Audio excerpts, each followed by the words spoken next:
Pessoal, boa noite, todo mundo bem? Bom, gente, eu sou Mariana, né? Eu sou formanda em psicanálise na escola freudiana e vou trazer para vocês um tema que é o tema do meu artigo, né? O meu artigo aí de conclusão do curso, que é uma conexão entre a psicanálise e o yoga, né? Então, eu escolhi esse tema aí, corpo inconsciente, né? E mais à frente vocês vão entender qual é o gancho, né, que eu peguei para linkar aí a psicanálise e o yoga, porque o yoga é um tema muito vasto, a psicanálise também, né? Então, nesse artigo eu precisei delimitar um pouco, né, ter um escopo, e conforme a gente for passando aí os slides, vocês vão entendendo, né, aonde que a gente vai entrar, né, com essa integração, né, de psicanálise e yoga, como que as duas abordagens enxergam, né, essa conexão entre o corpo e a mente, né, o corpo e o inconsciente. E se vocês tiverem alguma dúvida, vocês podem ir escrevendo aí no chat, que mais para o final, né, a gente vai ter um momento também para conversar, para responder, para tirar as dúvidas de vocês. Eu sei que a maior parte do público aqui são de psicanalistas, né, então, como o nosso tempo é curto, eu não vou dar muito enfoque também no tema relacionado à psicanálise, vou deixar mais para adentrar com mais detalhamento no que diz respeito ao yoga, que eu acredito que seja o tema de maior curiosidade, né, da maior parte de vocês que estão aqui hoje. Mas vamos lá, deixa eu me apresentar aqui. Bom, então eu já falei para vocês que eu sou, né, estou formando, né, esse ano pela escola freudiana, e além, né, de eu estar formando psicanalista, e de ser professora de yoga, eu sou analista de sistemas, eu trabalho nessa área já há 13 anos, tenho uma especialização também em gestão de projetos, embora eu trabalho mesmo bem na parte técnica, trabalho com codificação, com engenharia de dados, e continuo nessa área ainda, né, até que eu possa fazer a minha migração de carreira total. E, além disso, eu sou professora de yoga, dou aula em estúdio, academia, né? Também faço retiro, estou lançando agora workshop, e, e eu tenho, né, ao longo da minha trajetória no yoga, que vem desde 2020, eu já tenho umas 3 formações, né? Eu fiz uma formação logo que comecei a praticar yoga, e eu nunca mais parei de estudar. Então, eu terminei uma, comecei outra, e depois comecei uma outra mais avançada, e depois ainda fiz curso de especialização. Então, eu tenho hoje uma certificação HIIT 500, que é internacionalmente pelo Yoga Alliance, né, que é uma das maiores referências, né, no mundo do yoga. E, e né, eu vejo que o yoga me ajudou muito em muitas questões. Eu busquei o yoga justamente por causa de querer aliviar sintomas psicoemocionais, né, ansiedade generalizada, estresse, insônia, e eu tive uma resposta muito positiva logo de começo, e então eu resolvi me aprofundar, resolvi estudar cada vez mais, e também comecei a dar aula e não parei mais.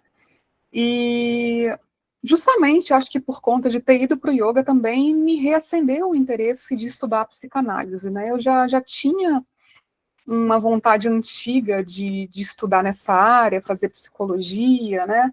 E depois que eu fui estudar o yoga, eu acabei despertando de novo esse interesse e resolvi ir pela psicanálise porque eu tenho realmente fascínio em compreender o inconsciente, né?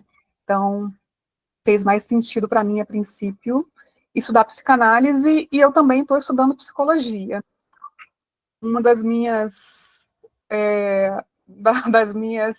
atribuições nesse momento, né, além do meu trabalho de TI, além do yoga, além do estudo da psicanálise, também estou aí estudando psicologia da forma que eu posso, né? Como vocês podem ver, eu tenho bastante coisa, bastante demanda de tarefa, mas, né, acho que tanto a psicanálise quanto o yoga me ajudam muito a balancear isso tudo, né? A conseguir dar conta, né, de estar estudando um monte de coisa e fazendo um monte de coisa e não estar pirando, não estar enlouquecendo. Mas vamos lá, então. Então, gente, o objetivo dessa apresentação é explorar, né, a conexão entre o corpo e a mente, tanto do ponto de vista da psicanálise, quanto do ponto de vista do yoga, né?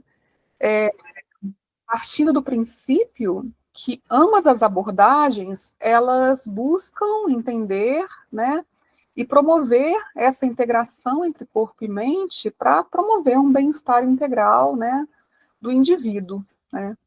Embora sejam abordagens, né, de métodos, né, diferentes, né, muito diferentes, né, ambos aí reconhecem que a saúde mental e física, elas andam aí lado a lado, né, e o equilíbrio delas é uma coisa essencial, né, para a gente desenvolver um bem-estar todo.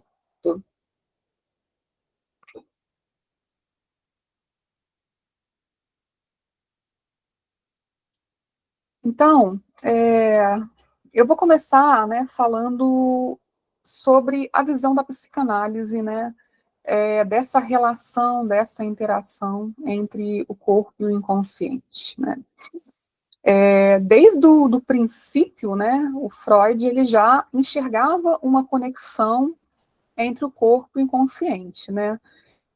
Desde das primeiras experiências que ele teve, né, logo no começo, ele já investigou ali, já havia notado que poderiam surgir sintomas físicos devido a conflitos emocionais não resolvidos, né? Sem uma explicação orgânica, né? Sem ter ali um fator, né, físico, uma doença identificada fisicamente que justificasse, né?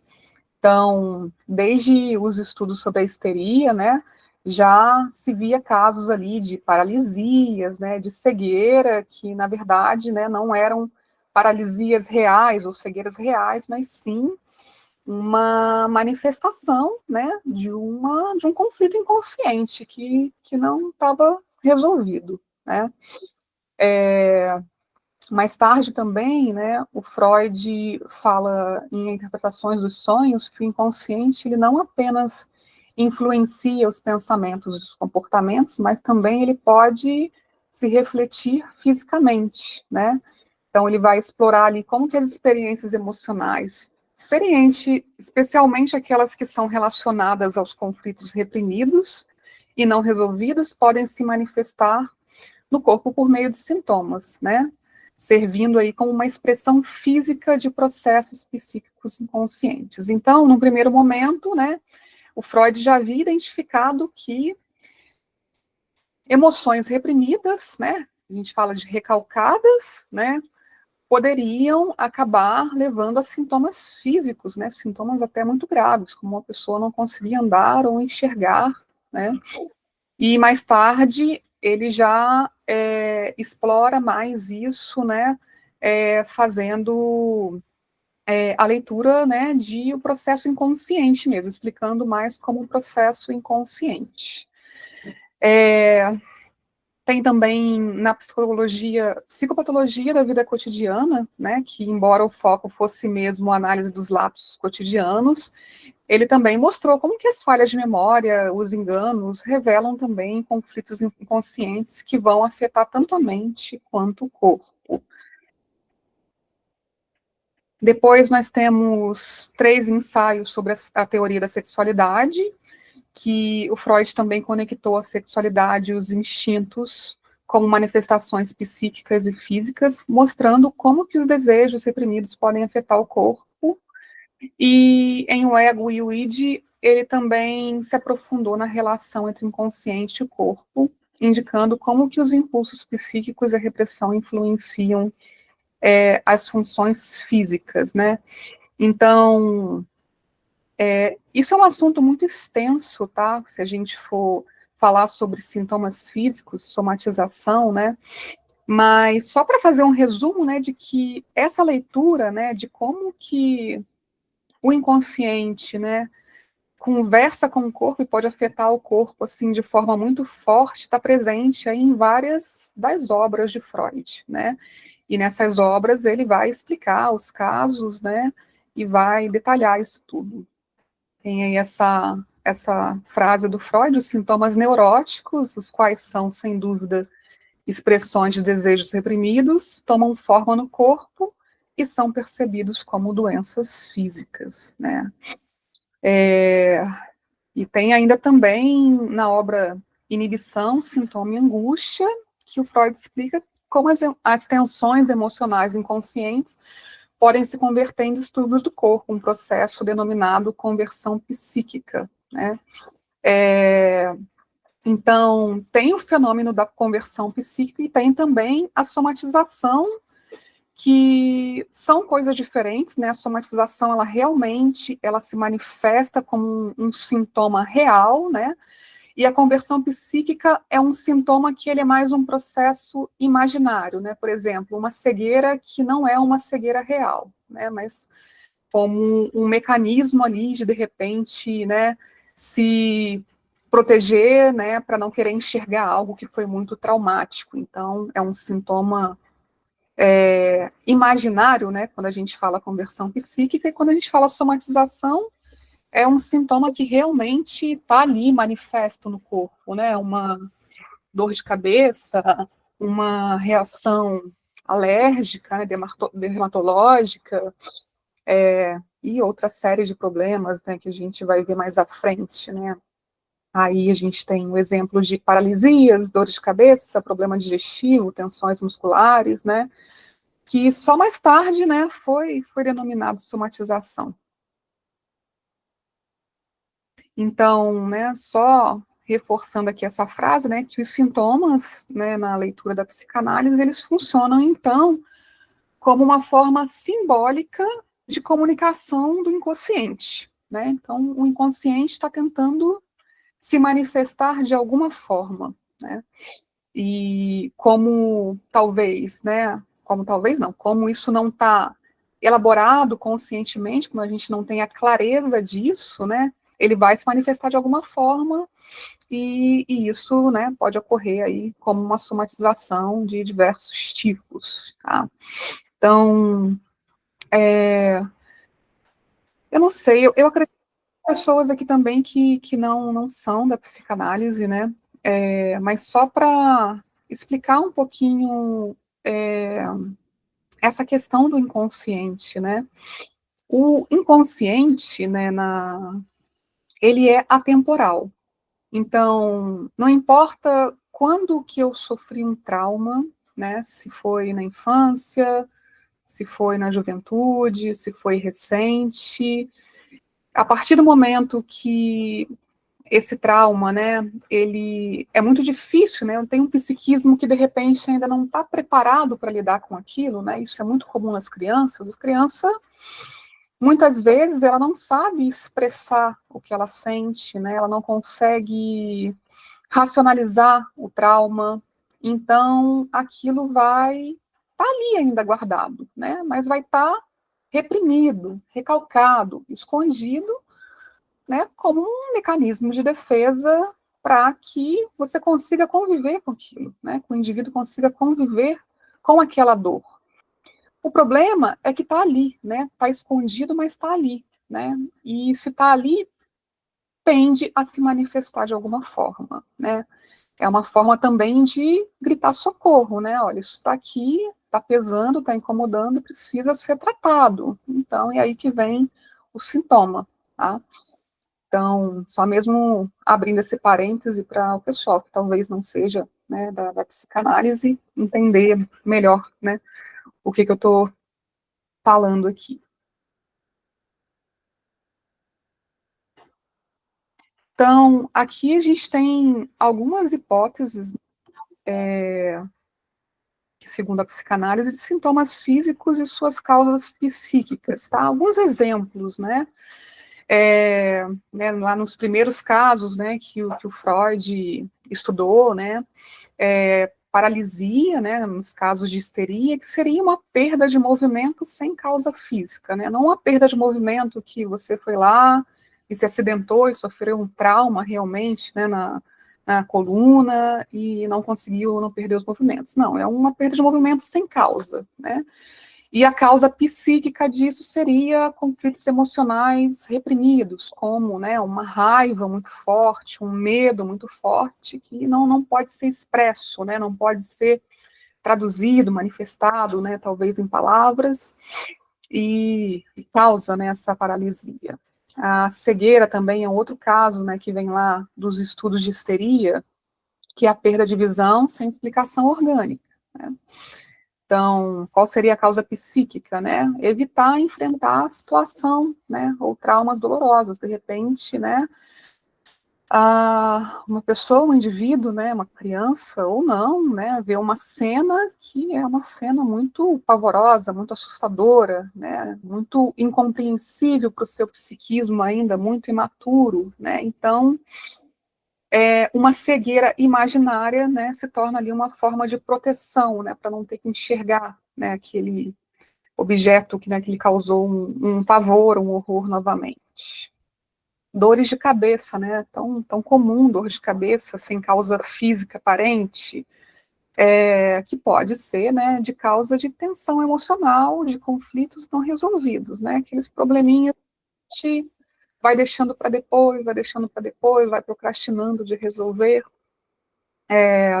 Dificuldades respiratórias, né, falta de ar, ataque de pânico, né, que pode ser uma ansiedade reprimida ou um medo muito profundo, tiques nervosos, aqueles movimentos involuntários, repetitivos, também, que pode ter essa causa de ansiedade, tensão emocional não expressa, e problemas gastrointestinais, né, cólica, constipação sem causa médica, né, muito comum, né? Quem nunca, de repente, né, quando estava para passar por uma situação, né, de prova, né, uma situação de insegurança, né, fazer uma prova de vestibular, um concurso, uma entrevista de emprego, né, de repente dá lá aquela dorzinha na barriga, né, do nada, né, para a gente ver como que isso, né, acontece tão rotineiramente, às vezes a gente nem se dá conta, né.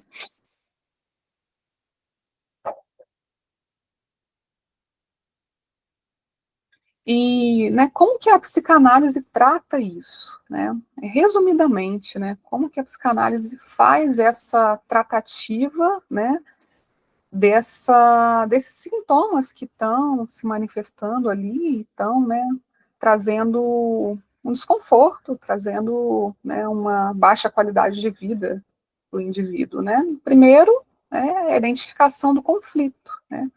O analista, né, através das suas técnicas, né, da sua abordagem, ajudar o paciente a identificar as emoções ou os traumas, né, que estão gerando esses sintomas físicos, né? Depois a interpretar esses sintomas, né? Eles vão ser analisados ali como representações simbólicas de algum conflito emocional.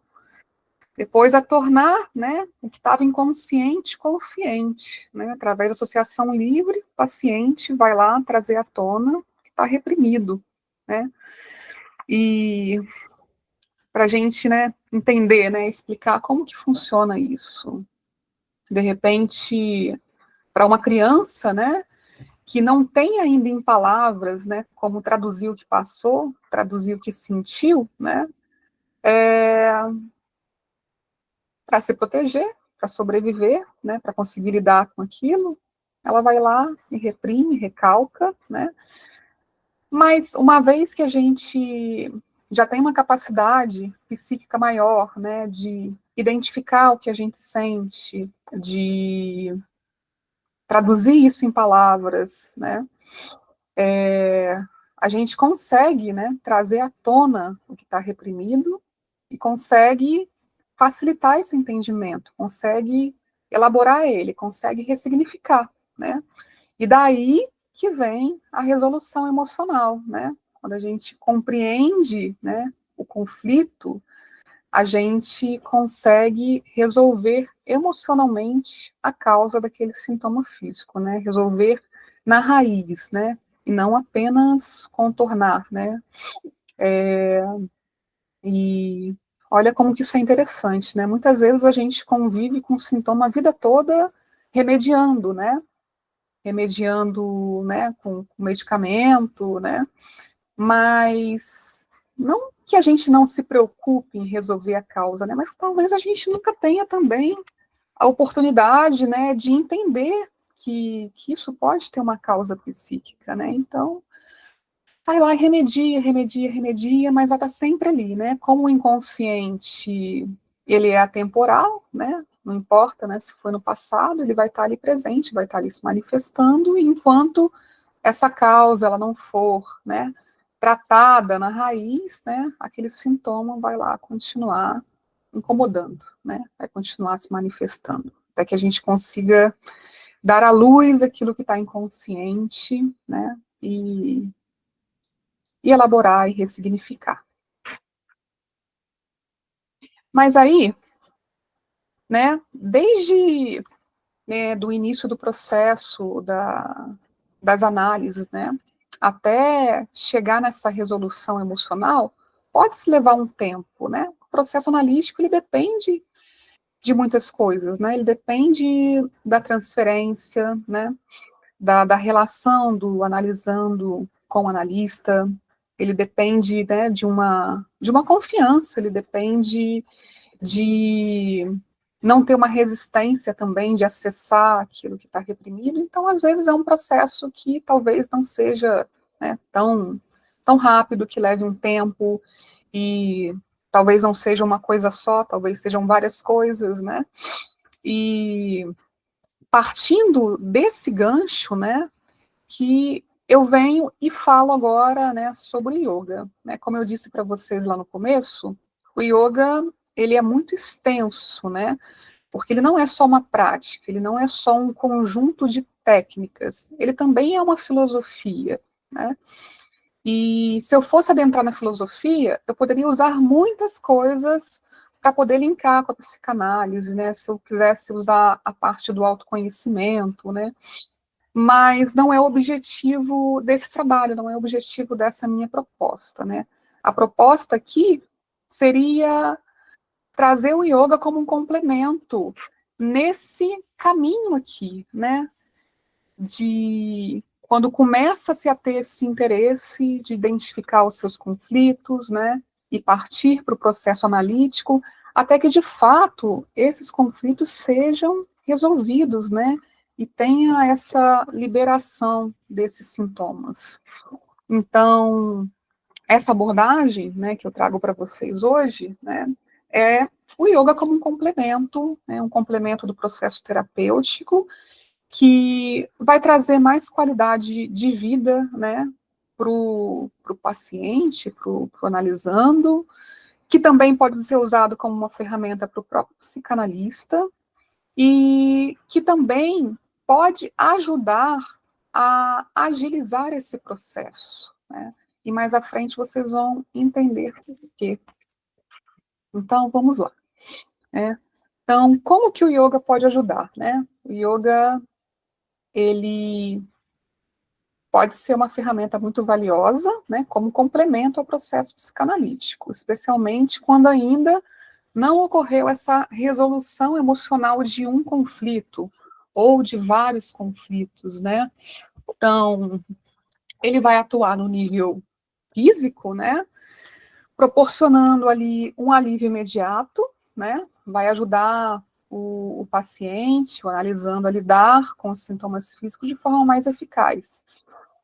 Então, entre, né, vários benefícios que a prática do yoga como um todo, né, oferece, né, eu listei aqui: equilibrar o corpo e a mente, né, aí aliviar a tensão física e emocional, liberar as tensões acumuladas, proporcionando alívio dos sintomas de somatização, aumentar a consciência corporal, ajudando o paciente a perceber como que as emoções afetam o corpo, vai reduzir o estresse e a ansiedade, criando um espaço mais calmo para o trabalho terapêutico, vai apoiar na regulação emocional, ajudando a controlar reações intensas, e vai promover também a autoconsciência e aceitação, oferecendo ali um suporte emocional, né, quando tiver que passar aí por conflitos internos.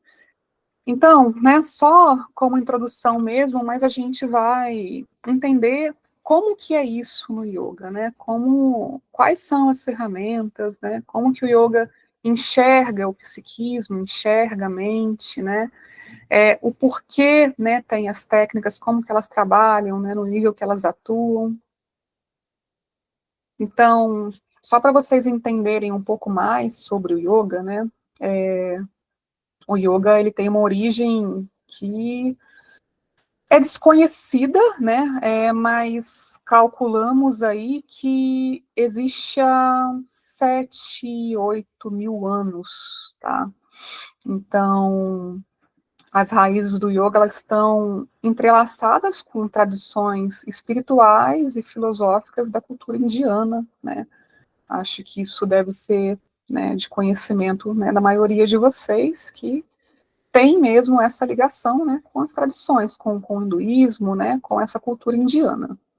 E o significado da palavra yoga, né, que vem do verbo yudi, que significa unir ou conectar, né? Então, às vezes a gente vai ver tradução de yoga e vê, yoga é união, né? Porque a raiz verbal da palavra vem desse verbo unir, né? E originalmente, a princípio, ele era visto como um caminho de união do indivíduo com o divino, né? Ou a integração entre a mente, o corpo e o espírito, tá? Então, essa união, ela é a união de que, tipo, não sou só um corpo ou só uma mente, ou o corpo não é separado da mente, ou o corpo, a mente e o espírito não são separados, está tudo conectado, né? E o corpo, a mente, o espírito também está conectado ao divino, né? À ordem cósmica, a Deus. Então, as primeiras referências do yoga, né, de escrita, tá? Embora tenha muitos achados arqueológicos, né, de desenhos, né? Mas as primeiras referências escritas a gente vai achar nos Vedas, tá? Que são textos sagrados, né, lá da Índia Antiga, que são datados aproximadamente de 1500 anos antes de Cristo, tá? Mas ele começou a se sistematizar mesmo numa escritura chamada Upanishads, que é de cerca de 800 anos antes de Cristo, e eles exploravam ali, né, a princípio, temas como meditação e autoconhecimento, tá? Então, no começo, o yoga não era uma prática física, ele era uma prática mais voltada mesmo para o bem-estar do indivíduo, né, no sentido de integração, dele ter uma harmonia ali, né, da mente, o corpo dele funcionar bem, e também como uma prática espiritual, uma prática meditativa, né. Hoje em dia, né, vamos falar que no yoga moderno, a nossa literatura de base, né, a literatura mais importante que a gente utiliza aí para tanto da parte de filosofia quanto da parte de técnica, são os Yoga Sutras de Patanjali, né? Os Yoga Sutras de Patanjali, eles foram escritos mais tarde, aproximadamente no século II a.C., e na verdade, o Patanjali não inventou nada, né?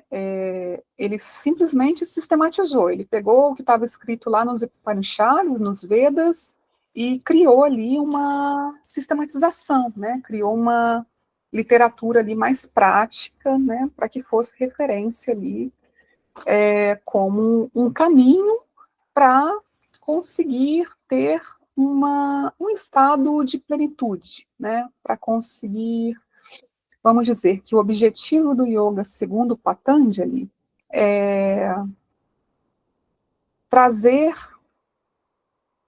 uma libertação dos sofrimentos através do autoconhecimento, ou seja, né, ele diz que todo sofrimento, né, que temos, ele é causado pela ignorância, né, pela ignorância de nós mesmos e da nossa própria natureza.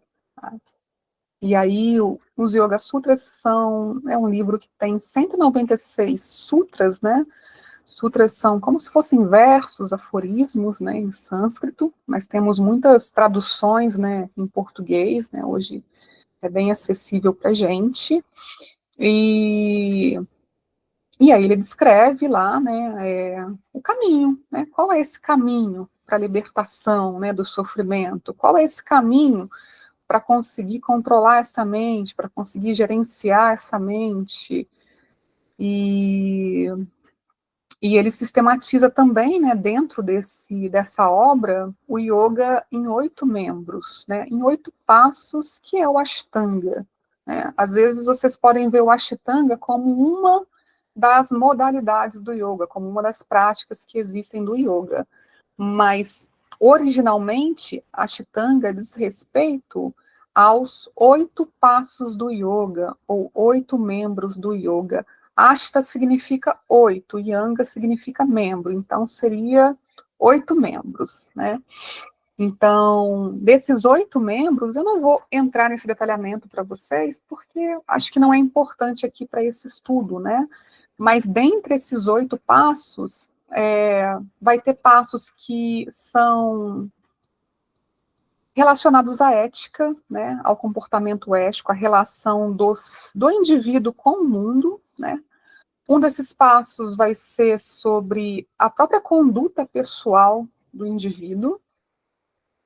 Depois, né, vem a prática física, a prática de postura. Depois vem a prática de pranayama, que são exercícios de respiração.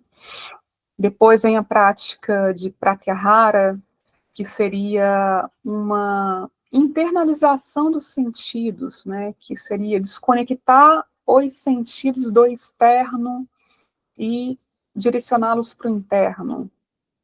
Depois tem uma tríade que é concentração, meditação e samadhi, né?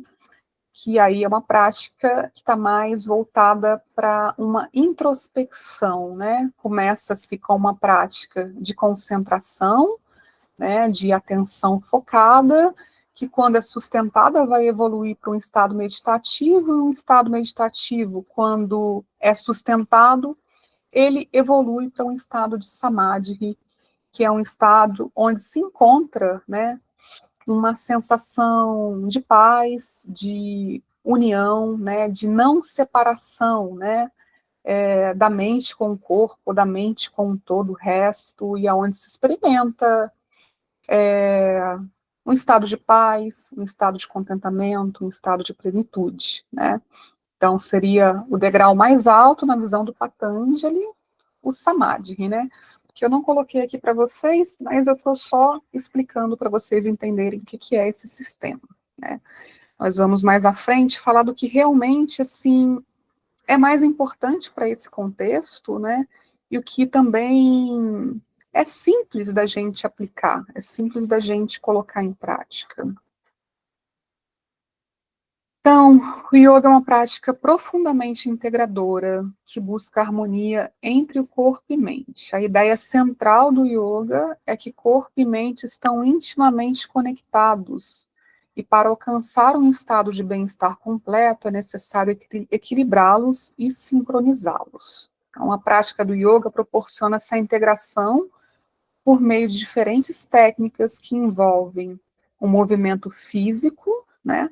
Respiração e concentração, e tudo isso com o objetivo de promover uma maior consciência de si mesmo e do momento presente.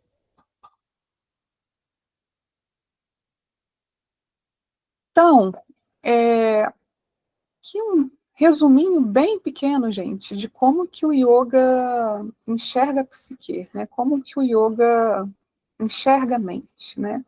Também com base lá nos Yoga Sutras de Patanjali, tá?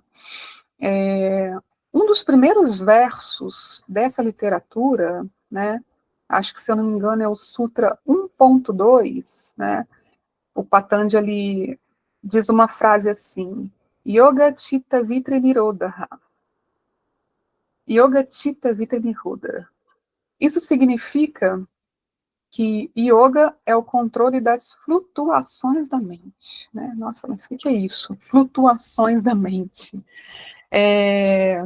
Ele quer dizer que o yoga, o estado de yoga, é um estado onde a gente consegue cessar a inquietação da mente. Né?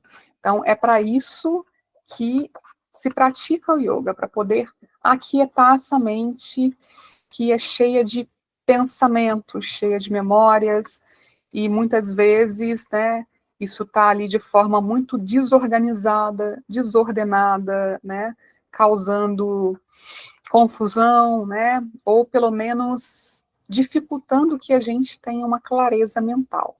Né. Então, só explicando cada palavrinha dessa, né, Chitta, né, lá nos Yoga Sutras de Patanjali, no yoga se refere à mente, né, então Chitta é mente. Na verdade, é uma das instâncias da mente, né, porque no yoga a gente tem Chitta, a gente tem Manas, a gente tem Ahankara, mas eu não vou entrar nesses detalhes, porque basta a gente entender que Chitta é a mente, né, é onde estão os nossos processos mentais, emocionais, é onde estão os pensamentos, os sentimentos, as memórias, né? E é onde as percepções vão acontecer. O vritti significa flutuação, né? Ou modificação, ou inquietação, talvez faça mais sentido, né? No nosso português para entender. Inquietação, oscilação, né? Então, esses movimentos, turbulências ou distorções da mente, né? Pensamentos incessantes, emoções instáveis, distrações, reações, ou no nosso mundo da psicanálise, neuroses, né? Então, o yoga, ele lê a mente, né? Essa mente chitta, né? Onde estão pensamentos, memórias, né? Onde está também ahankara, que é o ego, né? O ego que é o falso eu, né? Esse ego, ele é formado por fragmentos dos outros, né? Então, quando a gente se identifica com esse monte, esse conjunto pesado, né, de pedacinhos do outro, né? E aí a gente fica perdido, né? Não consegue, às vezes, entrar em sintonia com a própria essência, com a própria intuição, com o seu próprio desejo real e não o desejo do outro, né? Então, quando fala em cessar esse movimento da mente de Chitta, se fala em esvaziar-se do outro, né? Desse conjunto pesado do outro, e aí sim alcançar a natureza real da mente, que é livre, né? Que é livre, né? Desse monte de distorções, desse monte de condicionamentos. E aí sim você consegue realmente encontrar um estado de paz, um estado de clareza, né? Quando se aquieta essas flutuações, essas inquietações. Então, né, a prática de yoga, né, ela tem como um propósito, né, como uma vontade, né, um objetivo de acalmar os pensamentos e as emoções, para que a mente vai alcançar ali um estado de tranquilidade, um estado de clareza. Então, é para isso que se pratica o yoga. Não se pratica yoga só para poder desenvolver flexibilidade, mobilidade, né, equilíbrio, fazer posturas bonitas. Não, o objetivo essencial é alcançar a mente, né? Usa-se o corpo como um meio para alcançar a mente. Tá? Esse é o objetivo primordial. E quando o Patanjali sistematizou o yoga, né, a parte física mesmo era muito diferente da parte física que nós temos hoje, né? As posturas eram posturas, poucas posturas sentadas, que tinha ali como objetivo de apenas servir como uma base para entrar no processo de meditação, né, para poder respirar, né, fazer os exercícios de pranayama, para poder fazer os exercícios de concentração, e por consequência ir para o estado de meditação, e por consequência alcançar o Yoga Chitta Vita Nirodha, né, cessar ali a inquietação, a turbulência, a confusão mental. Então, mas por quê, né? Por que praticar Yoga Chitta Vita Nirodha? Por que que a gente precisa aquietar, acalmar essa mente, né? Quando a gente aquieta a mente, a gente permite ter mais autoconhecimento, né? Quando a gente aquieta a mente, a gente consegue se organizar melhor, a gente consegue observar melhor os nossos padrões de pensamento, né? Quando eu tenho um padrão de pensamento, eu consigo parar com a mente mais aquietada, com a mente livre de preocupações que não são importantes naquele momento, eu consigo rastrear da onde que vem aquele pensamento, por que vem, né? Quando eu tenho determinada emoção, reação, o que precedeu aquilo, né? Por que veio daquela forma? Reduzir o estresse, a ansiedade, né? A quietação da mente, comprovadamente, né? Ela vai reduzir o impacto do estresse, da ansiedade, vai reduzir esses sintomas, trazendo um maior equilíbrio emocional. Clareza mental, né, na tomada de decisão, uma mente mais calma, mais centrada, facilita a clareza mental, facilita a capacidade de tomar decisão mais sábia, mais equilibrada, e também propõe uma maior conexão com o presente, né, ele vai ajudar, né, a interromper toda aquela inquietação, todo aquele sofrimento, né, uma mente inquieta, uma mente que às vezes está ali sofrendo por coisas que nem sabe se vai acontecer, né, ou coisas que já passaram, né, que também passou, não tem por que estar ali, e vai direcionar, né, o indivíduo para o momento presente, para ele poder viver plenamente o aqui e o agora, né, sem o peso do passado e sem a preocupação do futuro, né, que ele nem sabe como vai ser, né, e se vai ser.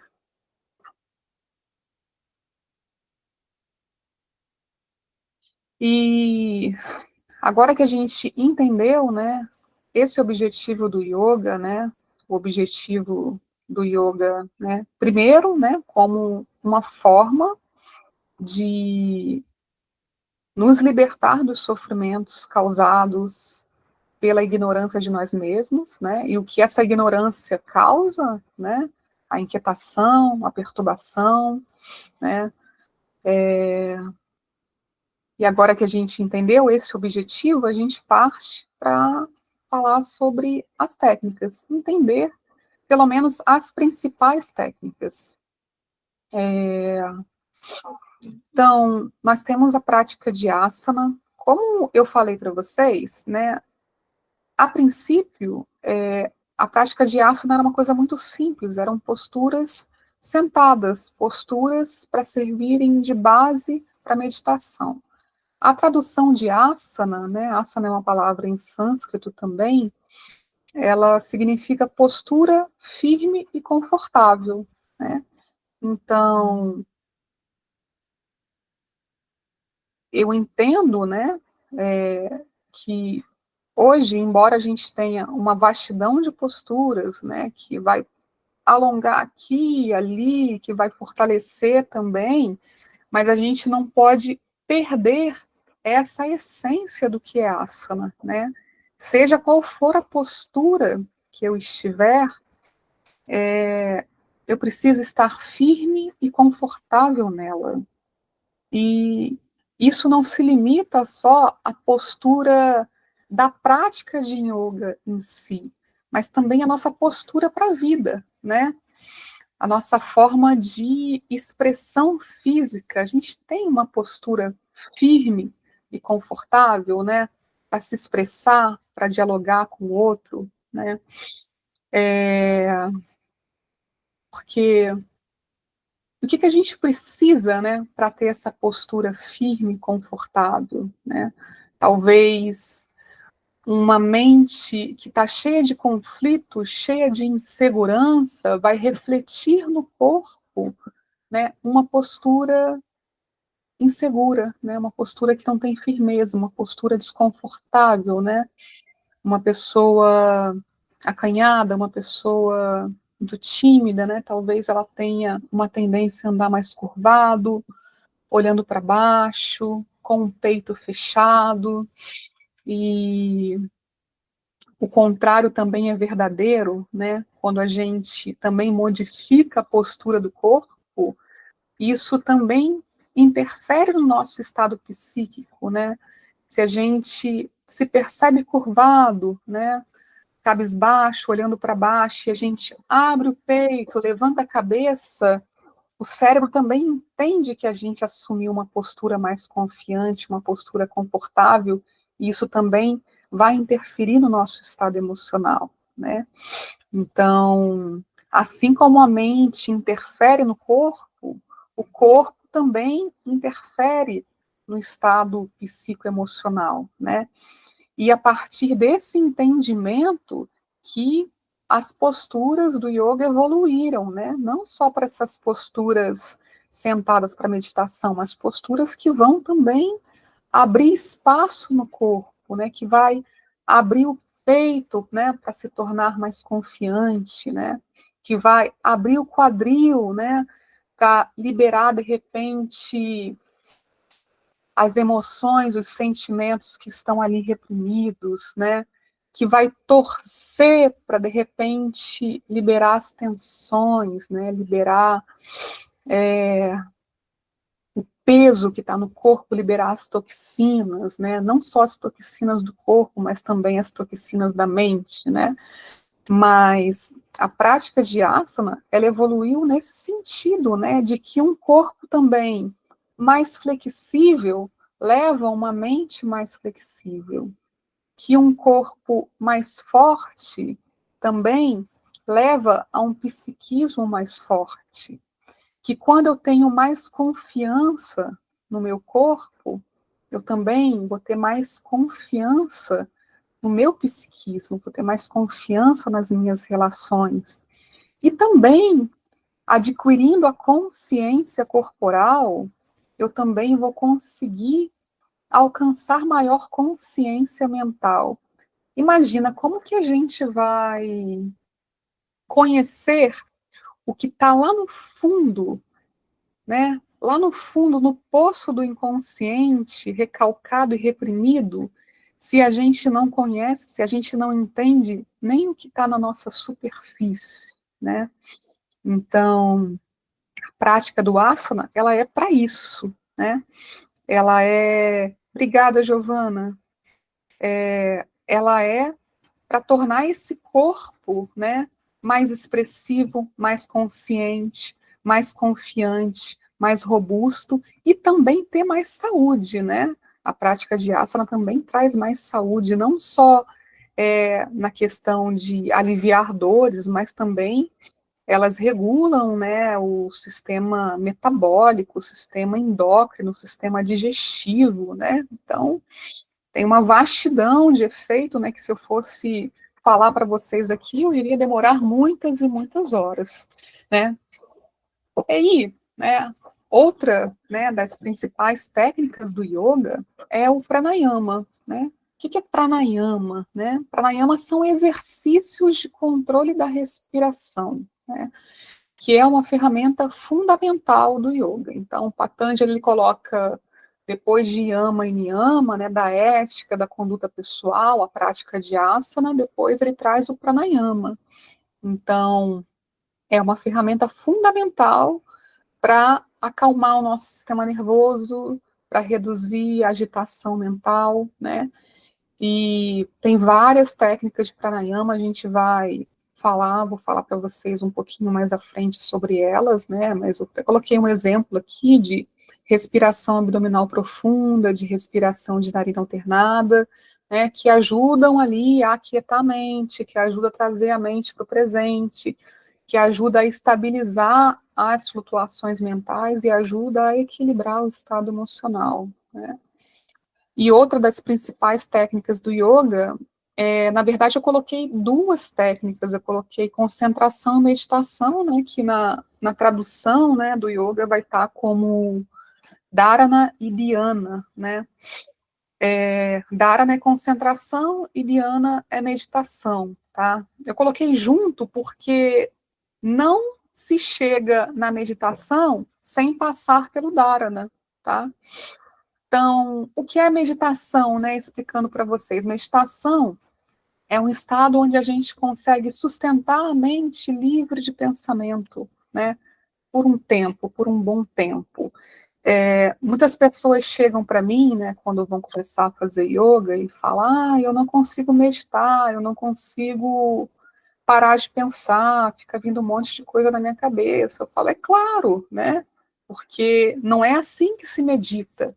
Antes de meditação, tem toda uma preparação, né?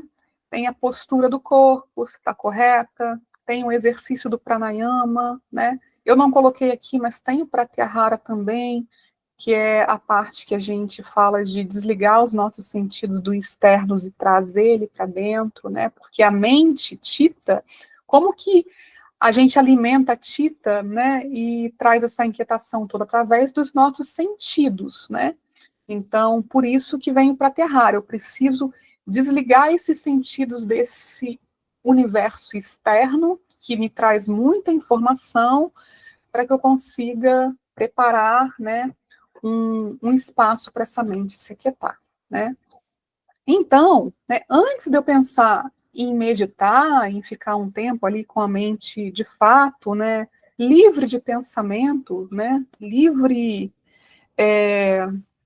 dessa inquietação, a gente precisa passar por todo um processo, e o processo que vem imediatamente antes é o dharana, é a concentração. Então, tem várias técnicas de dharana, várias técnicas de concentração, né?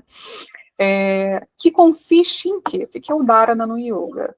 É concentrar a sua atenção, né, em uma coisa só, focar em uma coisa só, tá? Vocês devem conhecer mindfulness, né? O mindfulness se chama atenção plena, né?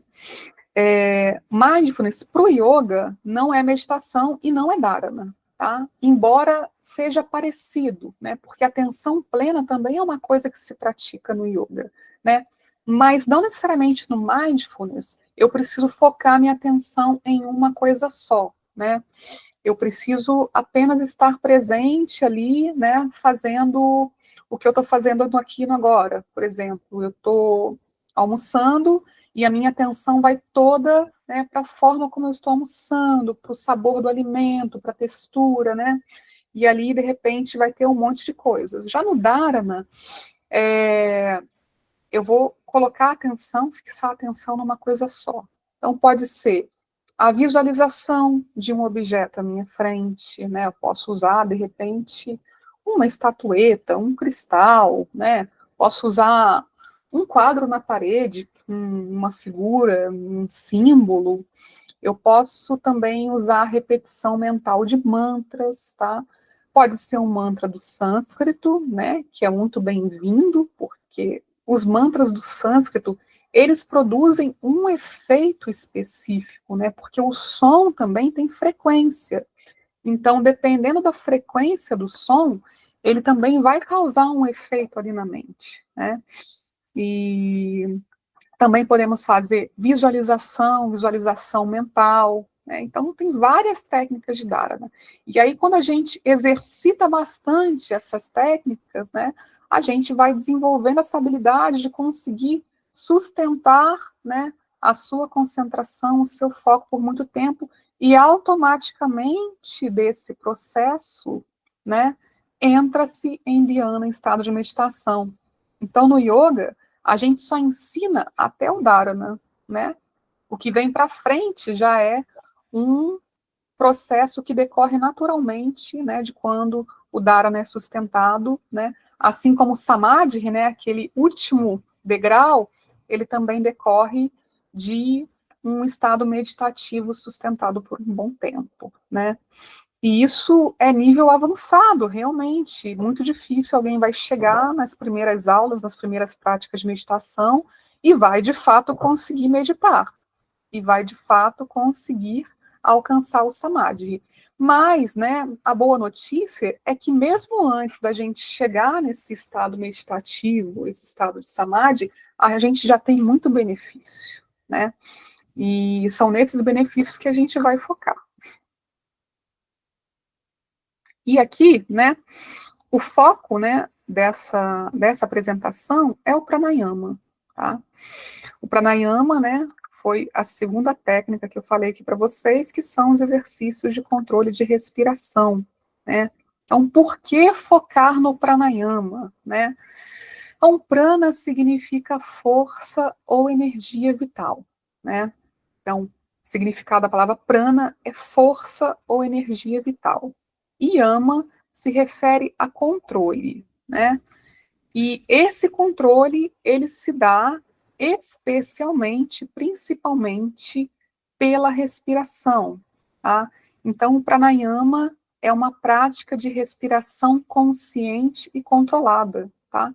Então, respirar naturalmente, né, a gente já faz o tempo todo. Isso não é pranayama, a gente não está manipulando a nossa energia, a nossa força, quando a gente respira natural. A gente está apenas sobrevivendo, né? Fazendo o básico ali. Quando a gente fala em pranayama, existe um controle, tá? E esse controle, ele pode ser feito por várias técnicas diferentes. Então, pranayama, ele não é uma coisa só, né? Pranayama é o nome de uma técnica que vai ter um conjunto de técnicas de respiração ali que vai causar um efeito, tá? E, de acordo com a técnica, a gente pode ter um efeito diferente. Tá? Então, né, pranayama no yoga, ele é essencial, tá? E essa prática de pranayama tem benefícios que são comprovados, tá? Tem muitos artigos, muitos estudos, né, que comprovam, né, como que essa técnica, né, não só do pranayama, mas do yoga também, podem promover, né, uma melhora das nossas condições de saúde física e mental. Então, qual é o objetivo do pranayama, né? Então, para eu falar no pranayama, né, eu tenho que falar para vocês brevemente da anatomia sutil do yoga, né? O yoga, ele enxerga o indivíduo, né, como tendo 5 camadas, 5 partes, 5 corpos, né, que a gente chama de panchakoshas. Então, o primeiro desses corpos é o corpo físico, né, que é o Annamaya Kosha. Então, o corpo físico é esse corpo, né, de carne, osso, né, e, né, que a gente consegue ver, consegue tocar, que a gente consegue abrir e ver o que tem dentro, né? Então, esse é o Annamaya Kosha, o corpo que precisa ser alimentado, né? Anna significa alimento, né? Então, vem de alimento, é o corpo que a gente precisa nutrir, alimentar, tá? Depois do Annamaya Kosha, do corpo físico, vem o Pranamaya Kosha, né? Então, se prana é energia vital ou força vital, Pranamaya Kosha seria o corpo de força vital ou corpo de energia vital, né? E esse corpo a gente não consegue ver, né? Seria um corpo invisível, né? E, nossa, mas como que eles conseguiram identificar isso, né? Então, os yogis antigos, né, eles dedicavam realmente muito tempo de observação do corpo, de observação da mente, de observação do comportamento humano, né? E através dessas práticas meditativas, eles conseguiam observar coisas que, para a gente que vive nesse estado de mente inquieta praticamente o tempo todo, não consegue observar, né? Então, eles iam, através dessas práticas meditativas muito longas, né, adquirindo essa habilidade, né, de entender que, nossa, tem uma coisa aqui que vai além do físico, né? Tem uma coisa aqui que vai além do energético. Tem uma forma que eu respiro aqui que interfere nesse sistema do meu corpo. Eles conseguiam mesmo até paralisar os órgãos internos, né? Conseguiam ficar muito tempo sem respirar, né? Então, tudo isso através de muito autoestudo, de muita observação, de muita meditação, né? Foi se desenvolvendo uma sistematização muito complexa, muito sofisticada e muito detalhada, que quando a gente para estudar, a gente para se aprofundar, a gente vê que realmente faz sentido, né? E principalmente quando a gente para praticar, a gente também consegue entender, né? Muito dessas coisas, embora, né, talvez não tudo, porque, né, a gente também não tem tanta disponibilidade, né, de está se dedicando, né, totalmente a práticas meditativas. Mas então, né, e aí depois do Prana Maya Kosha, vem o Mano Maya Kosha. O Mano Maya Kosha seria o corpo psicoemocional, né, corpo mental, né, mente e emoções. E depois tem Vijnana Maya Kosha, que eu não coloquei aqui, que seria o corpo intelectual, o corpo intuitivo, e depois seria Nanda Maya Kosha, que seria o corpo espiritual, né? Corpo causal. Então, né, a gente volta para esses três primeiras camadas, né? Que é o corpo físico, o corpo psicoemocional e o corpo energético. Então, o Prana Maya Kosha, ele tem um papel fundamental, que é harmonizar esses dois corpos que ele fica entre eles, né? Ou seja, o papel do corpo energético é equilibrar o corpo físico e a mente e as emoções, né? Então, por isso que a respiração ela é tão importante no yoga, porque ela é o elo vital entre o físico e o mental, né? Porque o prana circula pelo corpo através da respiração, né? E ao controlar e direcionar a respiração, a gente consegue equilibrar a nossa energia, né? E promover ali um estado de bem-estar, tanto físico quanto emocional, né? Entende-se também que quando essa parte, né, essa camada está em desequilíbrio, ela também vai causar sintomas físicos, né? Problemas mesmo de saúde, não só problemas psíquicos, né? Eu poderia trazer para vocês e falar um pouco sobre os chakras, né? Vocês já devem ter ouvido falar sobre chakras.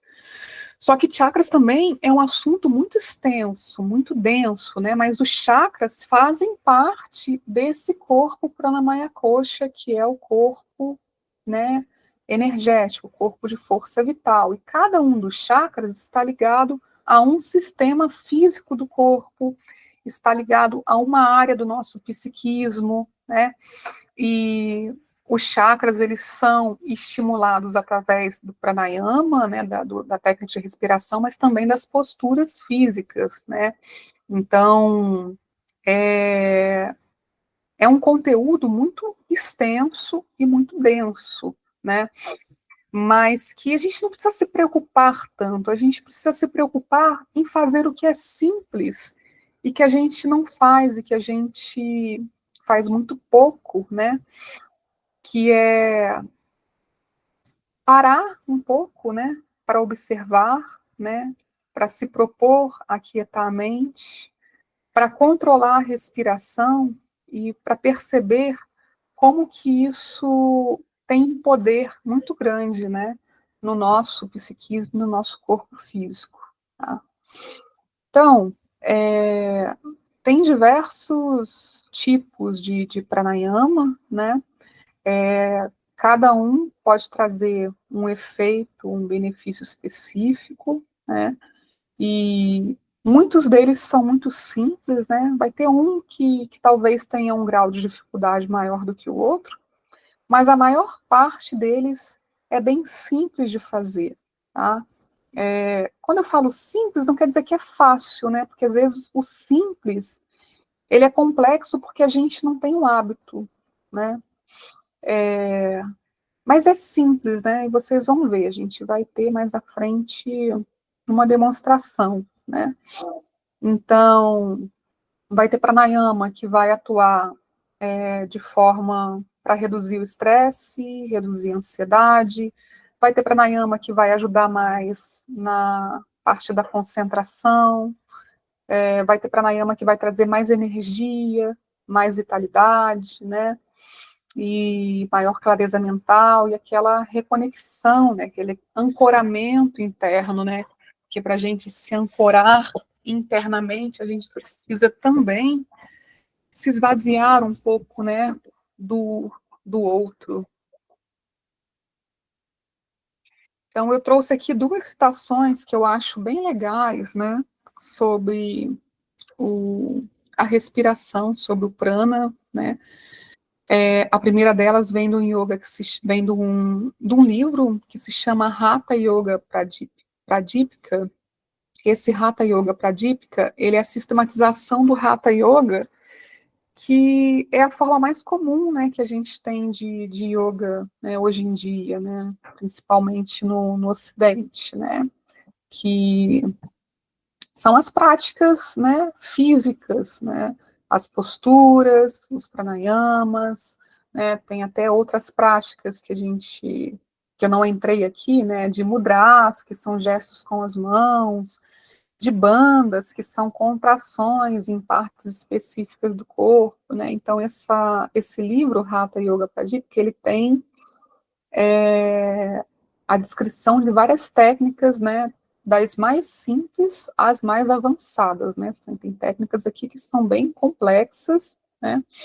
Para poder estar fazendo esse controle, né? Essa, esse trabalho aí de equilibrar, né? Os corpos. Então, enquanto a respiração, o prana, for irregular, a mente permanecerá instável. Quando a respiração se acalmar, a mente permanecerá imóvel e o yogi conseguirá a estabilidade. Por conseguinte, deve-se controlar a respiração praticando pranayama, né? Então, essa é uma frase que eu acho bem legal, né?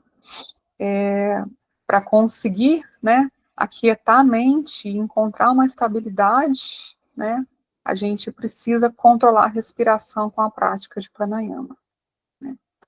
E eu tenho uma outra frase aqui, que é do Iyengar. O Iyengar, ele começou praticando Hatha Yoga, né, com Krishnamacharya, é o sobrinho de Krishnamacharya,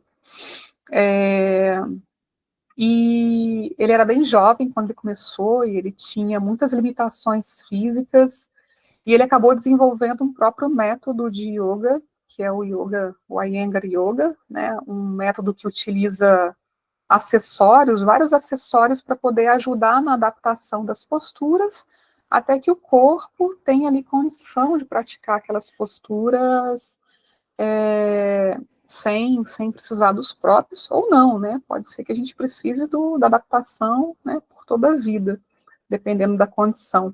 Mas ele desenvolveu ali um método, né, dele que é muito, muito rico, assim, né, de técnicas, e para ajudar, né, os praticantes a conseguirem praticar o yoga com segurança, com conforto, né, e cada um no seu tempo conseguir desenvolver, né, a flexibilidade, desenvolver a força, né, de acordo com as suas condições.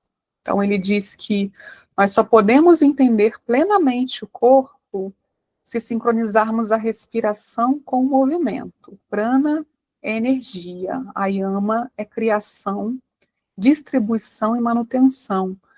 Pranayama é a ciência da respiração, que leva à criação, distribuição e manutenção da energia vital, né? Então, o sânscrito, gente, quando a gente pega uma palavrinha, né, a gente vai ver o significado em português, tem vários significados, muitos significados. Então, yama é controle, mas se a gente pega o a que vem na frente, ayama, né, já vai para criação, distribuição, manutenção, né? O sânscrito, ele foi criado realmente para conseguir, em poucas palavras, trazer muito significado, né? Então, quando tem ali aqueles 196 sutras que estão lá no Yoga Sutra de Patanjali, né? Se você for traduzir, né, literalmente, né, para o português, sei lá quantas páginas são, né, mas às vezes, 200 páginas vai dar, sei lá, milhares, né, porque cada palavrinha daqui, ela tem muito, né, carrega muito significado, foi criado mesmo para concatenar ali muito significado.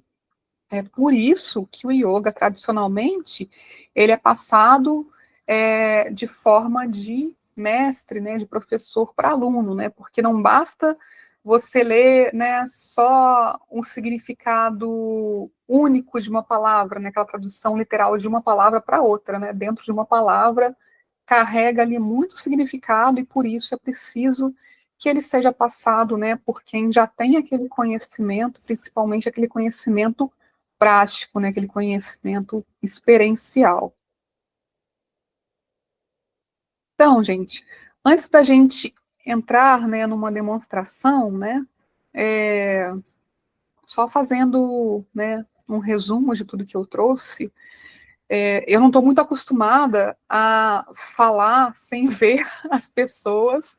Eu também não estou muito acostumada a falar direto, né, sem pedir feedback a vocês, sem perguntar se está fazendo sentido o que eu estou falando, né, se está ficando claro, né, sem interagir, né. Então, vocês me desculpem se de repente eu não expliquei bem alguma coisa, se eu pulei algo importante, mas depois, né, no final, vocês vão poder me perguntar e a gente pode conversar mais um pouco sobre o que não tenha ficado claro, né? Mas então, nesse trabalho, né,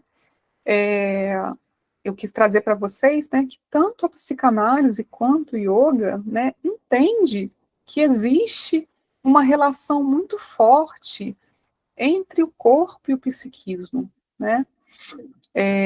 Que o psiquismo pode afetar o corpo. Ah, beleza, Lúcia. Que o psiquismo ele pode afetar o corpo de forma muito intensa, né? E é claro, a psicanálise tem a sua leitura, né, sobre isso, né, e o yoga também tem sua leitura, vai explicar da sua forma, mas é evidente, né, que realmente, né, a, a mente, né, os nossos conflitos, né, principalmente os nossos conflitos não resolvidos, vai afetar o nosso corpo, né, e também é claro, né, que a gente entende que tanto na psicanálise no yoga, a gente está buscando ali o bem-estar, a gente está buscando, obrigada, Carnélia, a gente está buscando um equilíbrio, está buscando um bem-estar, né? Está buscando uma cura, né? Cada um de seu modo, né? Então, o yoga, ele não vai se contentar só com as práticas de asana, de respiração, né? Mas ele enxerga essas práticas como um meio, né, para também a gente fazer com que essa mente funcione melhor, para que a gente tenha condição de que essa mente consiga ser melhor compreendida, né? Que a gente, a partir de ter um autoconhecimento, a gente se liberte do nosso sofrimento, né? E é assim que a psicanálise enxerga também, né? Como é que a gente vai resolver o que não é conhecido, né? Então, a psicanálise, com as suas técnicas, vai chegar nesse objetivo, né? O yoga, com suas técnicas, também vai chegar, pode chegar nesse objetivo, né? Mas talvez, se a gente juntar as duas coisas, a gente tenha mais sucesso, né? A gente consiga ou chegar mais rápido no objetivo, ou a gente consiga fazer com que esse percurso seja menos doloroso, né? Seja menos angustiante, né? Então, do ponto que eu começo o meu processo até o ponto em que eu consigo ali resolver aqueles conflitos, elaborar aqueles conflitos, né? Se eu tiver alguma ferramenta que me traga algum bem-estar nesse percurso, né? Por que não utilizar? Né? E ainda mais se a ferramenta for simples, né? Então, o yoga, ele vai precisar também de uma parte filosófica para chegar nessa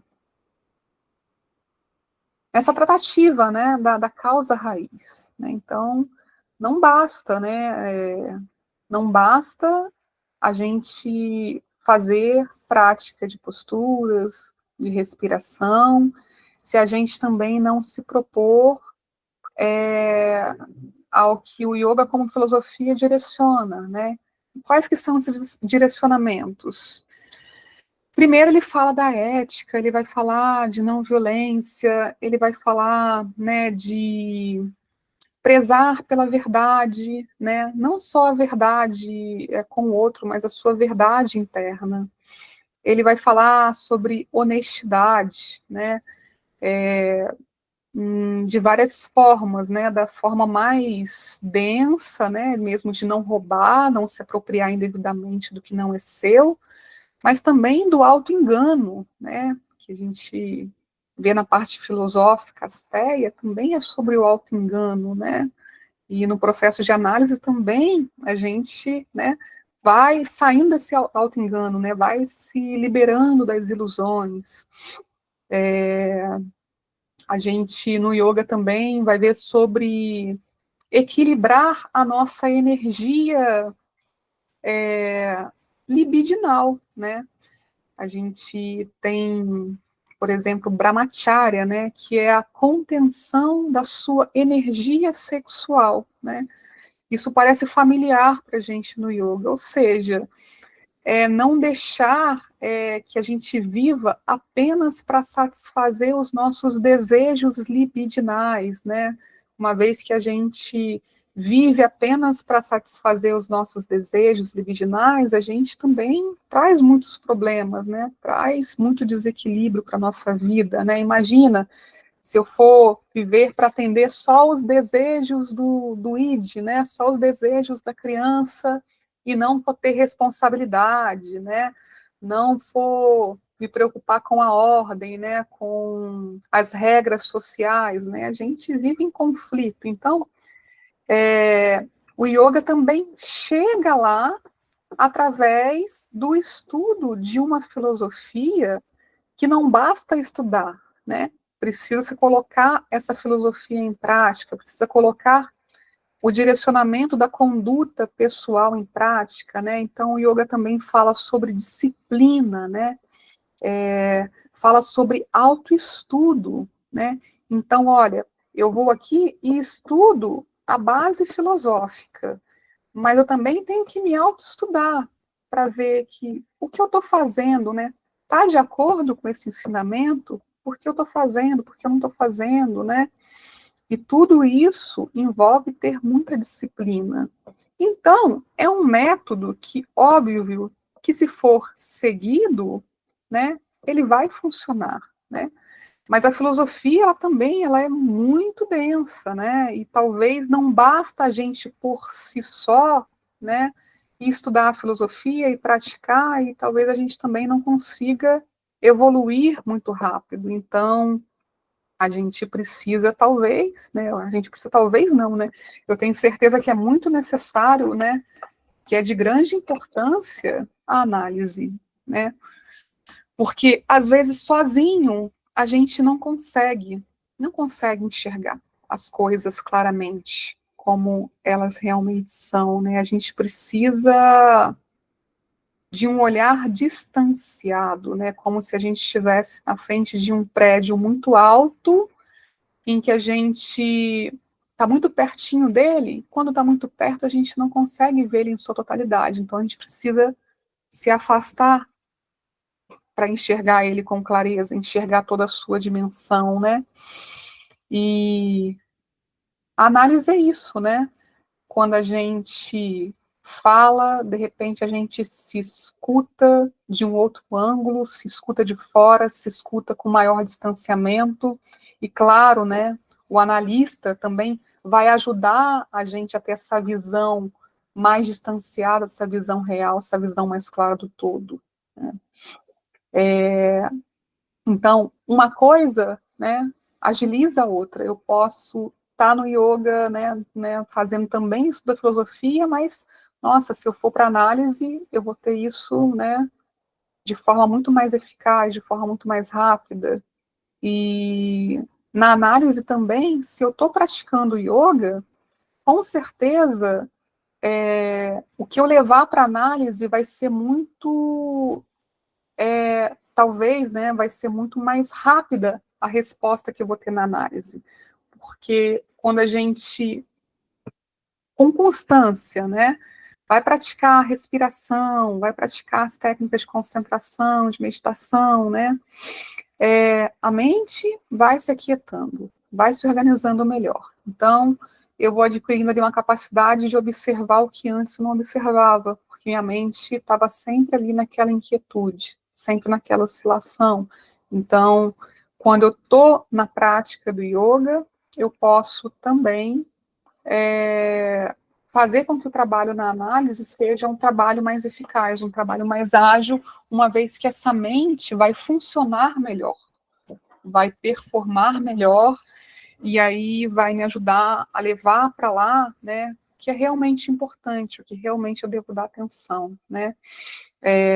Outra coisa importante é que no processo de meditação, né, quando a gente aquieta a mente desses pensamentos que não são importantes, né, aquieta a mente desse emaranhado de coisas que estão ali ocupando um espaço, quando a gente libera esse espaço, quando vem um pensamento, né, geralmente, né, pode ter certeza que o que vem é importante, né? Então, quando eu aquieto, e aí vem algo, o que a gente chama de insight, isso é importante. Então, de repente, isso que me vem, né, da minha prática, do meu processo lá de meditação, né, aquele processo de quietude, aquilo que vem é o que realmente está ali que precisa ser cuidado. E aí, esse momento que eu pego esse insight e levo ele para análise, né? Então, é isso. É, aqui eu estou propondo a vocês experimentar um pouquinho, né? É, a respiração, né? Por que eu quis fazer esse trabalho, né? Porque nós, como psicanalistas, mesmo sem ser professor de yoga, mesmo sem ter tanto conhecimento, a gente pode pegar um ou outro pranayama simples, né? E talvez usar isso no set, né? Talvez ensinar para o seu paciente, né? Para o seu analisando que talvez uma pessoa que sofre de muita ansiedade, muito estressada, que tem muito episódio de insônia, ou mesmo uma pessoa que está com energia muito baixa, sem energia, né? Tem diversos pranayamas que podem ajudar nesse sentido. Então, a proposta aqui é que apresentar para vocês que existem técnicas que são simples, que essas técnicas podem ser usadas, né? E não só, né, com o paciente para promover ali, de repente, um equilíbrio emocional dele para que a sessão consiga fluir melhor, né? Mas que só um minutinho, Lúcia, só para eu terminar aqui, mas para que de repente até ajude mesmo na quebra ali da resistência, né? Às vezes uma pessoa que chega no set, que ela está tensa, que ela não está relaxada, ela vai ter uma dificuldade de expor, né? O que precisa ser exposto, talvez com pranayama essa sessão ela vai fluir melhor, né? Uma vez que ela estabiliza o emocional dela, que ela relaxa, aquilo pode fluir melhor, os pensamentos dela também vão fluir de forma mais organizada. Então, esse... Beijo, Regina, obrigada, viu? Então, esse é o objetivo. Eu vou estar... inclusive, né, eu tô com um workshop marcado, né, de técnicas de pranayama para final de abril, vai ser um sábado o dia todo, em que eu vou ensinar detalhadamente vários pranayamas, tá? Que, né, para diversas propostas, né? Seja para ansiedade, seja para concentração, seja para energia. Então, eu vou estar explicando bem aprofundado, explicando de forma prática, né, com material, né, impresso, para que, né, quem participar possa levar e ter aquele material de referência, né. Então, só falando para vocês que eu tenho esse workshop, quem quiser, né, tiver interesse em saber mais, pode me procurar depois, pegar o meu contato, que está lá no comecinho do slide, né, e agora a gente pode ir